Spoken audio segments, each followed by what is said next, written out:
Hello everyone, welcome back to Mr. Al.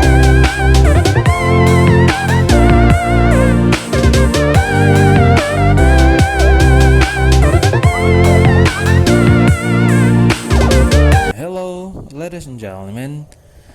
In the previous video we have discussed about the argumentation text ya. Jadi argumentation text ini adalah cara bagaimana menulis teks argumentasi atau esai dengan satu posisi opini.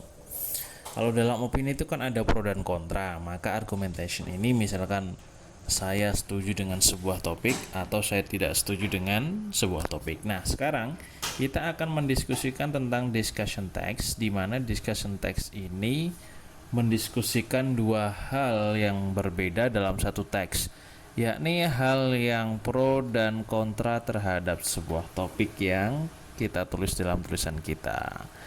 Nah, langsung saja akan kita bahas tentang discussion text-nya.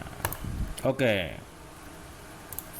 ladies and gentlemen, discussion text is a process of finding common ground between two different thoughts, views, or opinions. And discussion text can be defined, purpose-nya to present two points of view about issue or problems, and to present arguments from different point of view about issue or problems.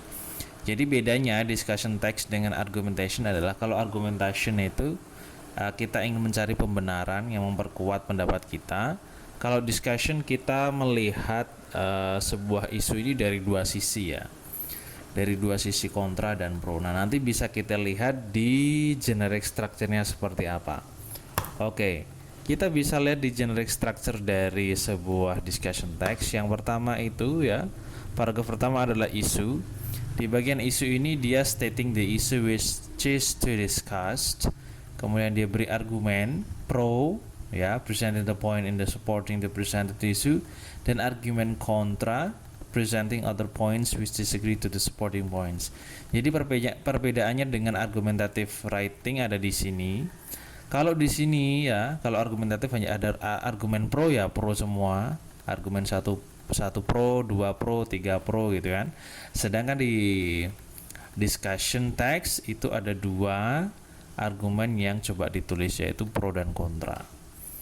Misalkan kemarin kita tidak setuju dengan rokok, maka judulnya di discussion adalah pro kontra pelarangan rokok. Jadi dia nanti melihat sisi pro-nya dan sisi kontranya, dan endingnya adalah conclusion. Dia tetap sama-sama memberikan conclusion atau recommendation, stating the writer's recommendation of the discourse berdasarkan argumen pro dan kontra. Jadi ini letak basic yang paling basic yang membedakan dengan argumentation text.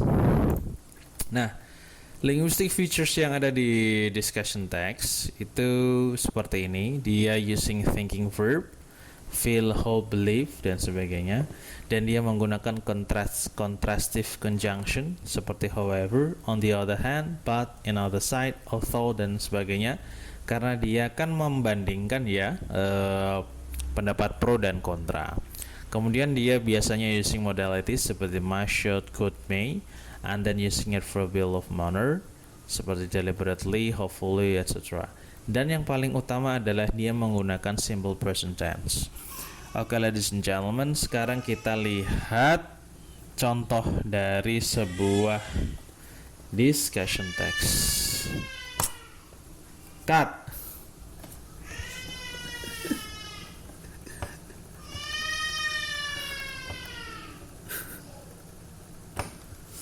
Oke, action. Oke. Sekarang ada satu jenis tag. Ini adalah discussion tag, ini judulnya adalah National Exam Pro and Contra. Jadi di sini isu pertama kita state the background Di sini dituliskan National exam becomes the hot topic in most of discussion among students, teachers, and parents. Jadi isunya ini menerangkan tentang national exam, tentang selama ini terjadi Kemudian next kita berikan argumen pro. For people who agree national exam is necessary for students' requirement to graduate from school, people who support the national exam explain the quality of the define. Seperti itu. Kemudian setelah kita selesai dengan argumen pro, kita lanjut dengan argumen kontra. However, nah di sini kita pakai contrastive conjunction ya, karena dia untuk membedakan dengan argumentasi sebelumnya. However, there are people who disagree with the opinion sampai selesai. Kemudian conclusion. In conclusion, national examination can still be useful as an instrument to evaluate or the level students' cognitive competence national scale. However, it is not fair, ya kan? Konklusinya di sini dia mencoba untuk bersikap objektif, dia tidak memihak apakah dia pro terhadap national exam atau kontra terhadap national exam. Jadi inilah ciri khas dari tulisan discussion, sangat mirip dengan argumentation. Nah teman-teman, ketika Anda menuliskan ini, itu jangan lupa kemarin kita pernah dapat perkuliahan bagaimana membangun sebuah ide, yakni kita membuat outline of ideas ya.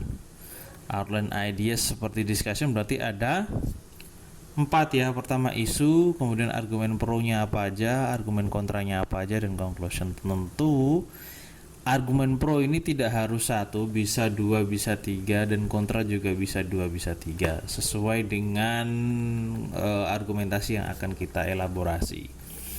Oke, seperti itu contoh yang bisa saya berikan.